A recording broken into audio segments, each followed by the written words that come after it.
चलो तो पहले डी एंड एफ में पहले क्या देखते हैं, पीरियोडिक टेबल में ये डी ब्लॉक और एफ ब्लॉक कहाँ पर प्रेजेंट होता है। First of all we know periodic table कुछ ऐसा दिखता है भाई,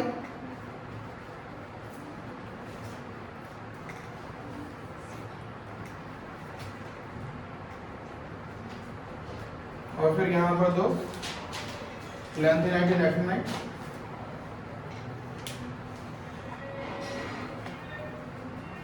कुछ ऐसा दिखता है। ये क्या होता है, एस ब्लॉक, दिस इज तो आप ब्लॉक से छोटा, काफी छोटा कर दिया, P block, then this whole portion is D block. अगर हम बात करें डी ब्लॉक की तो ये कौन से पीरियड से स्टार्ट होके कौन से पीरियड पे एंड होता है और कौन से ग्रुप से स्टार्ट होके कौन से ग्रुप पे एंड होता है। Does anybody know? Third to 12, very good. तो मान लें फर्स्ट यहाँ पर है, सेकेंड यहाँ पर है, तो 3, 4, 5, 6, 7, 8, 9, 10, 11 एंड 12।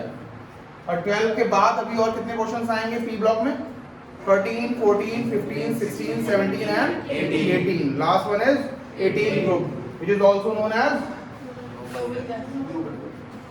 noble gases. चलो ये तो हो गया। अभी अगर हम बात करें, आपको पता है ग्रुप और पीरियड्स में क्या डिफरेंस है। हॉरिजॉन्टल होते हैं कुछ और कुछ वर्टिकल होते हैं। What are horizontal ones? Horizontals क्या होते हैं? पीरियड्स। और जो वर्टिकल होते हैं उनको क्या बोलते हैं? ग्रुप्स। तो वर्टिकल ग्रुप्स कितने होते हैं? 18 और हॉरिजॉन्टल पीरियड्स कितने होते हैं? 7। And the discussion. तो बात कर रहे थे हम लोग कि कौन से पीरियड से डी ब्लॉक स्टार्ट होते हैं। तो डी ब्लॉक की पहली सीरीज कौन सी होती है? 3D हम लोग पढ़ते हैं, कौन सी? 3D 4D 5D 4D 5D। अब आप कहोगे सर 3D होती है तो क्या 3D से ही स्टार्ट हो जाएगा? थर्ड पीरियड में आएगा? कौन से पीरियड में आएगा? फोर्थ में आएगा। क्यों? क्योंकि आपको पता है फर्स्ट वाले में क्या हो गया भाई, हाइड्रोजन हो गया इधर और हीलियम हो गया उधर। फिर सेकंड वाले में लिथियम से स्टार्ट करेंगे, lithium, beryllium, boron, carbon, nitrogen, oxygen, fluorine और नियॉन। फिर सोडियम, थर्ड वाले में तो आएगा सोडियम, सोडियम आगे magnesium, aluminium, silicon, phosphorus, sulphur, chlorine, argon और फिर पोटेशियम, कैल्शियम, स्कैंडियम। तो कहाँ पे आया? फोर्थ में आया।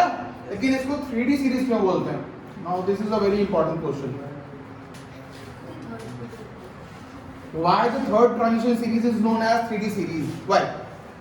क्योंकि इनका कॉन्फ़िगरेशन 3D में स्टार्ट, क्योंकि इनके कॉन्फ़िगरेशन में जो लास्ट इलेक्ट्रॉन होता है वो कहाँ पर एंड होता है? 3D में एंड होता है। अभी हम कैसे पता करेंगे? तो एक काम करते हैं, 3D सीरीज को नोट कर लेते हैं। अब पहली इंपॉर्टेंट चीज भाई, सबको पता है ना 3D सीरीज कैसे हम लोगों ने लर्न की है? चलो लिखते हैं।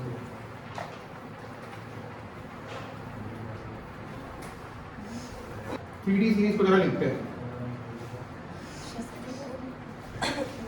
किस नाम पे जानते हैं हम लोग 3D सीरीज? अगर नाम पहला कौन सा एलिमेंट होता है भाई 3D सीरीज में? स्कैंडियम। शक्ति, वान, करे, मना, फिर कौन, निकाले, कुएं से जान। Scandium, titanium, vanadium, chromium, manganese, ferric, cobalt, nickel, copper and zinc. अब अगर देखते हैं हम लोग, हमें पता है कि हम कौन से फोर्थ पीरियड में आए हैं। तो फोर्थ पीरियड में इससे पहले स्कैंडियम से पहले कौन से एलिमेंट थे भाई? एस ब्लॉक में थे। एस ब्लॉक में पोटेशियम और कैल्शियम। तो हमें पता है कि फोर्थ सीरीज अगर फोर्थ पीरियड है तो उसमें क्या स्टार्ट होगा? कौन सा उससे स्टार्ट होगा एटॉमिक नंबर से? 18 तो उधर खत्म हो जाता है। 19, 20। अब इसको एंड कर दो क्योंकि हमें पढ़ना क्या है सिर्फ 3D सीरीज। किससे स्टार्ट करेंगे? 21, 22, 23, 24, 25, 26, 27, 28, 29 एंड 30। यही होता है भाई? यस। चलो, तो ये 3D सीरीज तो हमने जान ली। अब हम ये पता करेंगे तो भैया 3D सीरीज में कैसे पता चलेगा कि जो लास्ट इलेक्ट्रॉन है वो 3D में एंड हो रहा है या नहीं हो रहा है? तो इसके लिए जो सबसे जरूरी चीज़ है वो क्या जानना चाहिए आपको? Electronic configuration. चलो पता लगाते हैं इलेक्ट्रॉनिक कॉन्फ़िगरेशन जो है। इसको रफ कर दें? चलो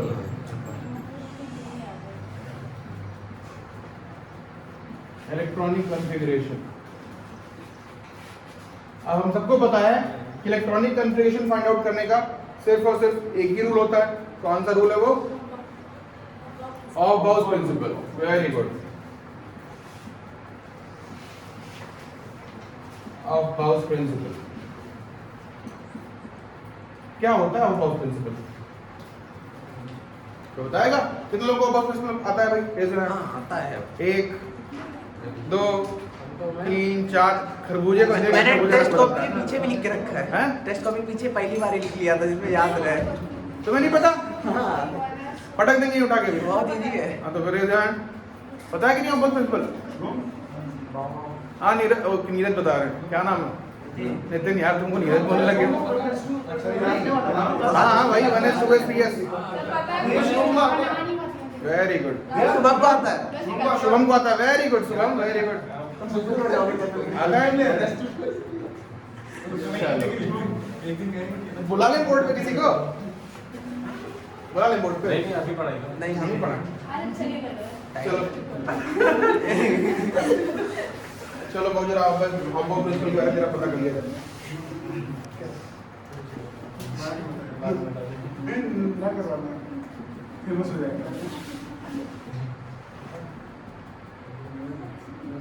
जिन लोगों को नहीं पता है आज रट डालो ये।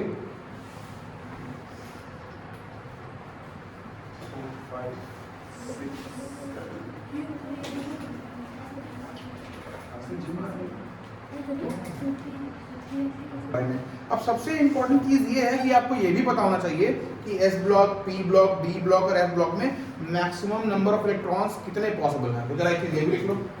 यहाँ लिखते हैं एस, यहाँ पी, यहाँ डी और यहाँ एफ। एस में maximum number of electrons 2, P में maximum number of electrons 6, D में maximum number of electrons 10 and F में maximum number of electrons 14. Very good. So let's start here. अभी पहले इसको रफ कर लेते हैं। आपको पता चल गया नहीं? 2 6 10 14. Yes sir. Okay, now rough it.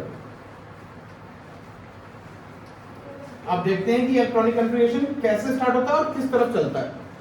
तो पहली चीज, it will start with 1s, then 2s, then 2p, 3s, then 3p, 4s, then 3d, 4p, 5s, and then 4d, 5p, 6s, and then 4f, 5d, 6p, 7s, and the last one is 5f, 6d, 7p, and 8s. So here is how the electronic configuration of different kind of elements will read, or the different kind of elements will go ahead.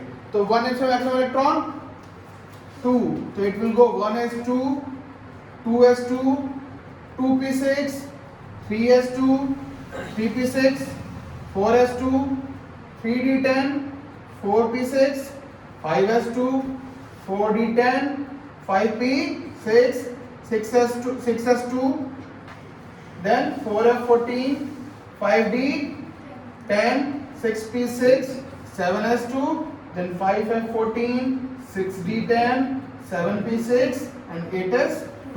अब किसी का भी electronic configuration निकालना हो बड़ा easily possible है। हाँ sir कोई दिक्कत? 5s2 में कहीं, अच्छा सॉरी 5s2। तो किसी का भी इलेक्ट्रॉनिक कॉन्फ़िगरेशन निकालना हो बड़ा इजी आप निकाल सकते हो। तो एक बार जरा करके देखते हैं। एक कोई नंबर इलेक्ट्रॉनिक कॉन्फ़िगरेशन किसी का लेते हैं, किसी लेते हैं 3D सीरीज में। बताइए 3D सीरीज में scandium, what is the electronic number, sorry atomic number of scandium? 21। Scandium is 21। यही कर ले, हमारे पास जगह है सब। हाँ ठीक है 21.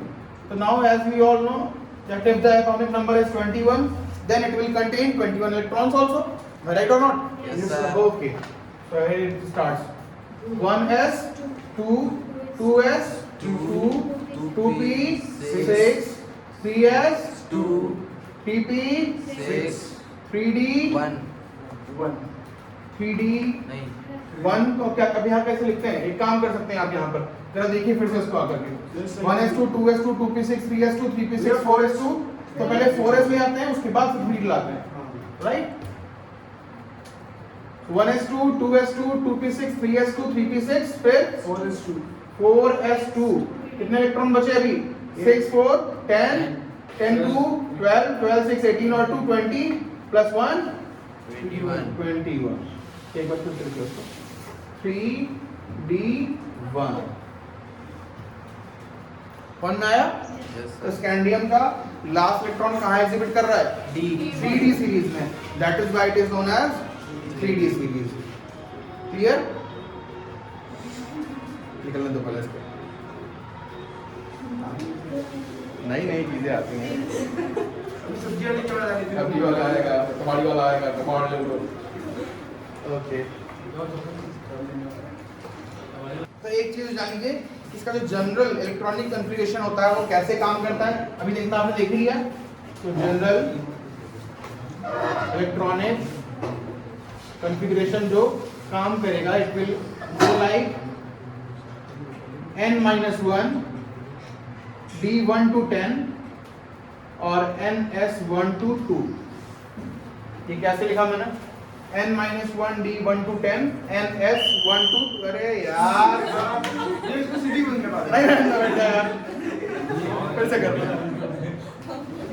the general configuration will go like n-1 d1 to 10 and ns1 to 2 देखिए यहाँ पर दिख रहा है आपको ns कितना है 2 है अब n-1 अगर n था 4 तो n-1 कितना हो जाएगा 3 बस इसी वजह से यहाँ पर लिखा गया है n-1 d1 to 10 ns1 to 2 आप चाहे तो इसको ऐसे लिख लो और चाहे तो इसको ऐसे लिख सकते हो ns1 to 2 और n-1 d1 to 10 दोनों ही एक ही मतलब बस क्या है ये वाला जो होगा वो ऑबो प्रिंसिपल को पूरी तरह से फॉलो करेगा तो नीचे वाला ज्यादा सही है क्लियर समझ में आ रहा है यस सर आगे बढ़ा जाए यस सर ऑबो प्रिंसिपल क्लियर है ना भाई एकदम पक्का सबको Yes, sir. बढ़िया एकदम ना आ गया है किसी का भी इलेक्ट्रॉनिक कम्युनिकेशन निकाला हुआ निकाल लोगे नहीं देंगे तुम्हें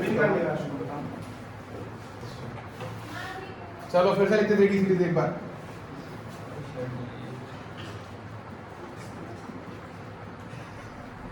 scandium titanium vanadium chromium manganese फिर आयरन कोबाल्ट निकल कॉपर और जिंक अब देखो जरा अगर हम लाइन वाइज चलते हैं तो हमने देखा था यहाँ पर लास्ट इलेक्ट्रॉन कहाँ आ रहा है 3d1 तो यहाँ पर क्या होगा 3d2 फिर 3d3 3d4 अभी एक और चीज ऐड हो जाती है 3d4 आते ही 3d4 आते ही क्या होगा that is why they are known as transition metal अब इस पूरे चैप्टर का मतलब जो ये डी एंड एफ ब्लॉक है इसको ट्रांजिशन मेटल बोलते क्यों हैं क्वेश्चन बहुत इंपॉर्टेंट है सीबीएसई में हाँ कहीं पूछा जाता है कि why D block elements are also known as transition metal जरा देखिए लेते हैं हम लोग क्रोमियम को इसका लास्ट इलेक्ट्रॉन कहाँ जा रहा है 3d4 में तो लास्ट में क्या आएगा 4s2 3d4 अब यहाँ पर एक चीज ऐड होती है इसको बोलते हैं हम लोग एक्सेप्शंस और केमिस्ट्री तो एक्सेप्शन से भरी पड़ी है हाँ खुद ही कहते हैं सही बात है तो होता क्या है यहाँ पर जो दो इलेक्ट्रॉन्स हैं किसके 4s के उसमें से एक इलेक्ट्रॉन ट्रांजिट होता है और यहाँ से निकल के 3d4 की तरफ जाता है तो अगर एक इलेक्ट्रॉन यहाँ से ट्रांजिट हो जाएगा तो यहाँ पर एक कम हो जाएगा ना तो नया क्या हो जाएगा ये 4s1 3d5 और 3d5 बस इसी वजह से हम लोग डी ब्लॉक एलिमेंट्स को क्या बोलते हैं ट्रांजिशन एलिमेंट या ट्रांजिशन मेटल राइट ट्रांजिट नाम का वर्ड आपने पहले भी सुना होगा यू हैव अ क्वेश्चन कितने लोग ये बाई एयर ट्रैवल किए हो हाँ सपने में अपने में तो पूरा ट्रैवल किया सपने में कि नीचे में चले आए थे? नहीं हो गया नहीं ये जब ये गए होंगे एयरपोर्ट को घुस रहा हूँ कैसे सर हम जा रहे थप्पड़ मार के भगा दिया हमको, सपने में भी थप्पड़ मार के भगा दिया। तो जब आप बाई एयर ट्रैवल करेंगे तो जब आपका पीछे से लगेज जब आप उतरते हैं तो जो लगेज आता है तो बोलते हैं सर लगेज कहाँ है, तो वो बोलते हैं सर ट्रांजिट में है अभी। तो ट्रांजिट फेज वो होता है जहाँ पर आपका लगेज पहले विमान से उतारा जाता है, फिर उसको वहाँ से लोड किया जाता है और फिर जाकर अपने नीचे टूल बॉक्स में डाला जाता है और टूल बॉक्स से फिर वो बेल्ट पे आता है और आप बेल्ट से उसको उठाते हैं और लेके चल देते हैं। तो वो ट्रांजिट हुआ क्या? जगह बदली कि नहीं बदली? कहाँ था पहले आपका सामान? एयरप्लेन में, एयरप्लेन के अंदर, फिर कहाँ गया? टूल उसमें, पहले उसको बॉक्स में लाद दिया गया, लाद के फिर कहाँ लेके आया? टूल बॉक्स में, फिर टूल बॉक्स से फिर वो लाया गया बेल्ट पे और बेल्ट से फिर आपने उठाया। तो इतनी जगह से ट्रांजिट होके आया कि नहीं आया? ट्रांजिट का मतलब सिंपल मतलब होता है ट्रैवल। तो आप सब ट्रांजिट होके अभी अपने घरों से यहाँ आए कि नहीं आए? बस वही है ट्रांजिट। यहाँ पर क्या हो रहा है? एक इलेक्ट्रॉन ट्रांजिट हो रहा है, ट्रैवल कर रहा है कहाँ से? 4s से 3d की तरफ। तो नया क्या बन जाएगा? 4s1 3d5। अब एक इम्पोर्टेंट चीज ये भी है कि आखिर यही क्यों हुआ? यही हो रहा था, क्या दिक्कत था? क्योंकि stable state D block elements की सिर्फ दो ही जगह पॉसिबल है। कब? या तो जो 3d है उसमें 5 हो या फिर जो 3d है उसमें 10 हो। अब 3d 5 और 3d 10 का मतलब क्या है? स्टेबिलिटी का मतलब क्या है? जब भी कभी 3d में 5 इलेक्ट्रॉन्स होंगे तो वो क्या होगा? हाफ फिल्ड होगा, प्योरली हाफ फिल्ड। और 3d में जब भी कभी 10 इलेक्ट्रॉन्स होंगे तो क्या होगा? प्योरली फुल फिल्ड होगा। अब इसके लिए एक और प्रिंसिपल भैया यहाँ पर लगाना पड़ जाएगा। कौन सा प्रिंसिपल बताओ? हाँ, कौन सा प्रिंसिपल? हाँ, ऑर्बिटल्स कहाँ आते हैं? कौन सा प्रिंसिपल में आते हैं? ये बताओ। 4 प्रिंसिपल से ऑब्बाउस और होन्स रूल, ऑब्बाउस प्रिंसिपल और पाउलीज एक्सक्लूजन प्रिंसिपल और बेटा ऑर्बिटल्स देखें, मैं भी ऑर्बिटल्स देखें। एस ब्लॉक में कितने ऑर्बिटल्स होते हैं? एस ब्लॉक में कितने ऑर्बिटल्स होते हैं कोई बताएगा? 2 एक होता है। लिख लो फिर से इसको, S P D and F. वो डब्बा, दैट डब्बा। तो एस में कितना होगा? 1। कैसे देखो जरा, ये डब्बा। फिर टी में कितने होते हैं? 3 होते हैं बेटा। फिर डी में 5। 1 2 3 4 5 और एफ को यहाँ से ले आओ इधर 7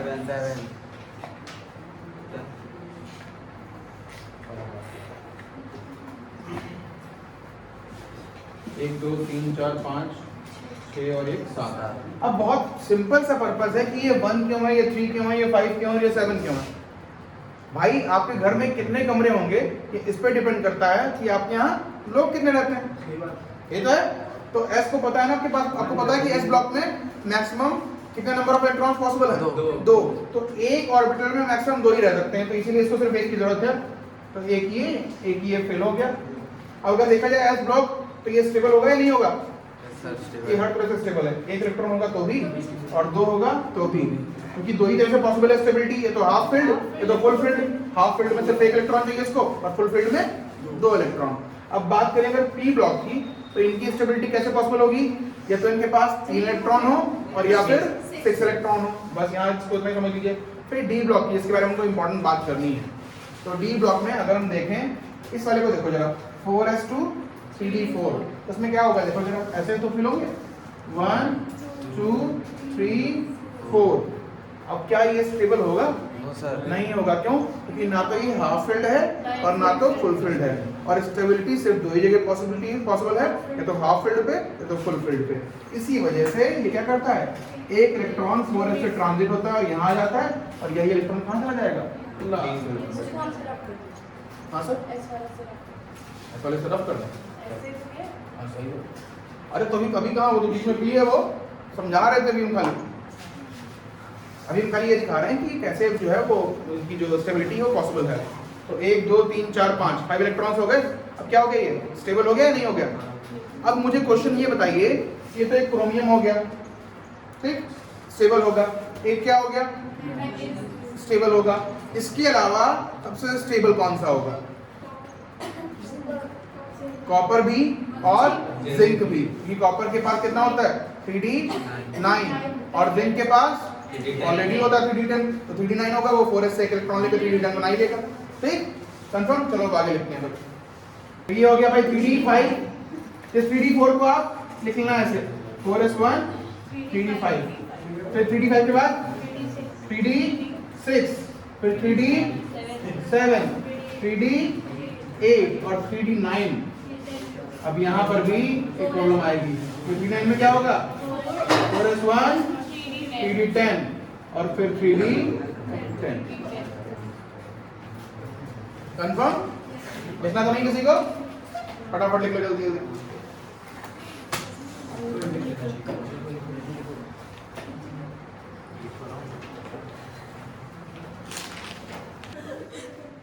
हाँ, तो राहत इंदौरी साहब की एक शायर, बहुत अच्छे शायर, आपको पता होगा, बेचारे अब तो नहीं रहे, तो मुझे बहुत पसंद है वो।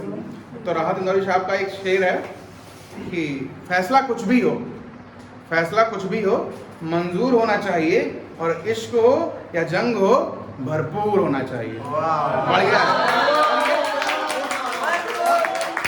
आपके लिए अच्छा कैसे, जरा सोचिए आप, आपके लिए इस समय यही फेज चल रहा है आपके लिए, आप और इश्क और जंग दोनों में है फिलहाल के लिए। इश्क अपने फैमिली से, पेरेंट से चल रहा है कि नहीं, होगी, सी बात है, सबका रहता है। बट जंग किन से? वही जो आपके आसपास में मौसी, चाची, दादी, नानी, मतलब दूर वाले, तुम्हारे यहाँ नहीं आती थी जो 15 आ गए हैं, उनसे जंग ही तो है। और जंग जो है ना इंसान की कभी जिंदगी में खत्म नहीं होती बेटा, कभी नहीं खत्म होनी चाहिए भी नहीं, क्योंकि जिस दिन जंग खत्म उस दिन आप मुर्दे हो गए, खत्म है। आप ये मान के चलो कि आप महाभारत में युद्ध स्तर पर लड़ रहे हो लगातार, और लड़ते रहो, आगे बढ़ते रहो। जिस दिन आप लड़ना बंद कर दिए उसी दिन आपकी जिंदगी दी एंड फिनिश। हमेशा चलती रहती है यार, सबकी चलती है, किसकी नहीं चलती है ना। तो इश्क हो या जंग हो, भरपूर होना चाहिए। वेरी गुड, इसका सौभाग्य। कुछ और बोल रहे हैं, सवाल करो। एक बात हो नहीं तो कुछ बस भाई, तो अब जनरल कैरेक्टरिस्टिक्स की बात शुरू की जाए, एटॉमिक एरिया की। ठीक है, शुरू करना है, तो इसको रब करना है।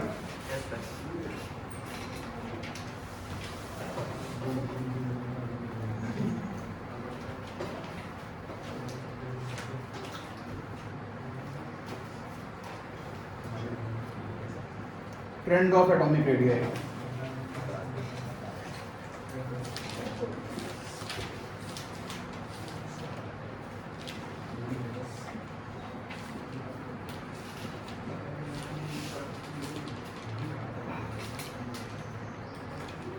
अब trend of atomic radia in 3D series कैसा होता है?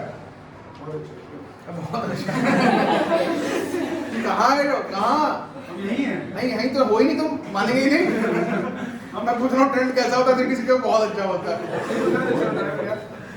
अरे यार ये सब ना बोला करो। 1 to 5 डिग्री इंक्रीज करता है, सॉरी डिक्रीज करता है। स्कैंडियम, टाइटेनियम, फिर आगे में बढ़ जाता है। Ferric, cobalt, nickel, copper, zinc.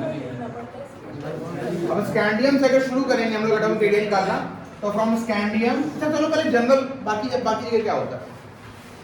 अगर कहीं पर बाकी जगह की बात की जाए, एस ब्लॉक में जाओ आप, पी ब्लॉक में जाओ, बाकी कहीं घूमो, तो वहाँ क्या होता है, इसका एटॉमिक रेडिया का ट्रेंड क्या होता है? From left to right, atomic radii left to right decreases. Left to right it decreases, sure, और top to bottom it Increases. अच्छा, left to right normally decrease क्यों होता है? क्योंकि जब उसके अंदर बाहर इलेक्ट्रॉन बढ़ेंगे तो अंदर प्रोटॉन भी उसको खींचेंगे। जैसे जैसे बाहर इलेक्ट्रॉन्स बढ़ते हैं वैसे ही वैसे अंदर, सॉरी बाहर इलेक्ट्रॉन्स बढ़ेंगे तो अंदर प्रोटॉन्स बढ़ेंगे, और जब अंदर प्रोटॉन्स बढ़ेंगे तो क्या लगेगा उनमें चार्ज? Effective nuclear charge. और जो इफेक्टिव न्यूक्लियर चार्ज होगा तो क्या करेगा, अंदर वाला न्यूक्लियस जो है वो बाहर वाले शेल को अपनी तरफ क्या करता है, अट्रैक्ट करता है। तो कॉन्ट्रैक्शन शुरू हो जाता है अंदर। क्या शुरू हो जाता है? Contraction. कॉन्ट्रैक्शन। तो जैसे जैसे आप बढ़ते जाओगे आगे की तरफ और छोटा होता चला जाएगा। समझ गए, ये रीजन होता है। फ्रॉम स्कैंडियम टू मैग्नीशियम और manganese, it decreases and why it decreases?